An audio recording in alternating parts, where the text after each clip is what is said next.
Ang mga magsasaka sa Pontevedra sa Capiz may pampaswerte raw para dumami ang kanilang ani. Kaya 24. Eh, sabi marami yung swerte yan. Pati nga raw bunga ng kanilang punong rambutan, kaya rin daw niyang maparami. Pag nakikita siya, binubuhat talaga siya, natutuwa sa kanya dahil pangpaswerte daw. Ang kailangan lang daw gawin para buenasin, hawak-hawakan ang kanyang mga sobrang daliri. Ang mga daliri niya kasi sa kamay, 1 dosena. Wow! 1, 2, 3, 4, 5, 6. At hindi lang sa kamay, pati na sa kanyang mga paa. Kada sike, 5-5 lang. Hindi saya, bali anom-anom. Yung nagtaka ko, nakita ko yung kamay niya at paa niya. Binilang ko. Nakamamangha itong bata na to ah. Sa hirap ng pamumuhay, magkasama kami dahil swerteng batang yan sa buhay ko. May swerte ba talagang dala ang may mga sobrang daliri?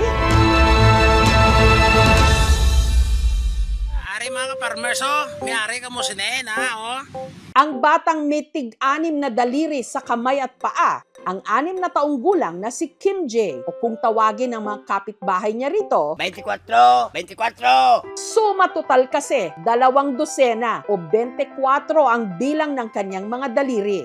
Parang nag-guide yung isang daliri niya magsulat sa papel. Yung daliri niya, sir, na isa, lumalabas sa tsinilas, malapad sa una. Pagtangas, itago ko perme sa bulsa, sa likod. Sanggol pa lang daw si Kim J nung iniwan siya ng kanyang ina. Ang kanyang ama namang si Kim Boy may iba ng pamilya sa Iloilo. Gayunman, mapalad pa rin daw siya. Lalo't bukas palad siyang tinanggap ng kanyang lolo Telmer nung ilipat siya nito kamakailan dito sa Capiz. Kasi iniwan siya ng kanyang ina, 3 buwan pa lang siya. Ayaw ko rin na doon siya sa kabila kasi mahirap naman yung pamumuhay nila. Pansamantalang natigil sa pag-aaral si Kim J. Pero mag-e-enroll siya sa susunod na pasukan. Damo ako award sa school. Yan kasi naawa ko, gusto ko na makapag-aral talaga yan. Habang walang klase, kasama muna siya ng kanyang lolo sa bukid. Dinadalahan ako ng tubig, masabi pa, bili tayo ng yelo pa, ilagay natin sa pitsil para hindi mainit. Ipinagpapasalamat ni Lolo Telmer na hindi lang daw mabait na bata si Kim J, buenas din daw ito. Sa hirap ng pamumuhay, magkasama kami. Pitik, bulag. Swerteng batang yan sa buhay ko. At ang pinaniniwalaan nilang nagdadala ng swerte sa kanila ang sobrang mga daliri ni Kim J. Kaya ang mga kasamahan ni Lolo Telmer sa bukid nakikihawak din sa mga daliri ni Kim J sa pag-asang sila rin, pala rin. Damo gahikap sa kon. Ano makontulo. Swerte ako. Pag nakikita siya, hinahawakan yung mga kamay niya, natutuwa sa kanya. Kaya 24. Eh, sabi marami yung. Marami nga din, swerte daw. Si Margie, lucky charm din ang turing kay Kim J. Dati raw kasi ang kanyang puno ng rambutan hindi namumunga. Sang kita ko si Kim J nga nagkadto diri sa balay na kaput lang ko sang iya nga kamot nagdamo ang bunga.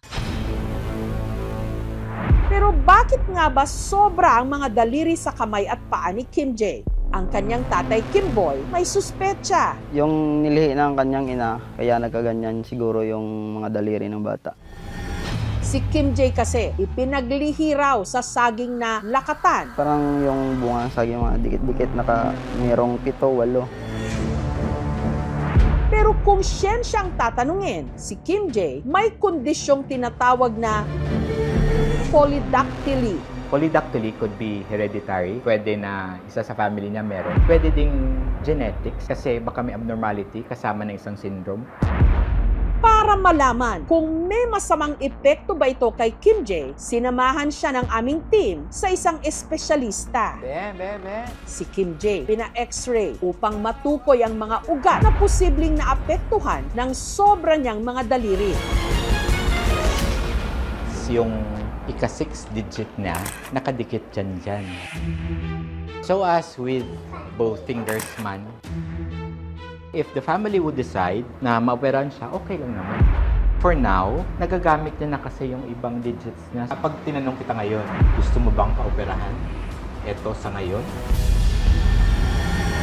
Depende daw kung ano ang desisyon ng aking anak. na ama niya. Ako naman, parang nasanay na rin siya sa mga daliri niya na ganyan. Samantala, hindi na raw kakailanganin ni Kim J na maghintay ng susunod na school year para lang makapag-aral. Ang counselor Nicolas Dais Elementary School, inayos na ang kanyang enrollment. Ang mga requirements na mga progress report card kag iyang live birth. Ipakuha ko na lang galit dito, sir. Hello kay ma'am. May school na ikaw? Ano imong ngalan? Kim J. Ano man gusto nimo pagdako nimo? Army. Puputuran si papa ko. Ang lokal na pamahalaan naman ng Pontevedra may regalo sa kanya, school uniform at bagong tsinelas. We have school supplies po para kay Kim J. Nangako rin sila na magbibigay ng livelihood assistance kay Lolo Telmer. Akon nga apo, daw nagadalaman sa akon sang swerte. Sobrang saya talaga. Maraming salamat sa inyo. Hindi lang daw sobra-sobra ang mga daliri ni Kim J sa kamay at paa. Hindi rin daw mabilang ang natatanggap niya ngayong biyaya at pagmamahal.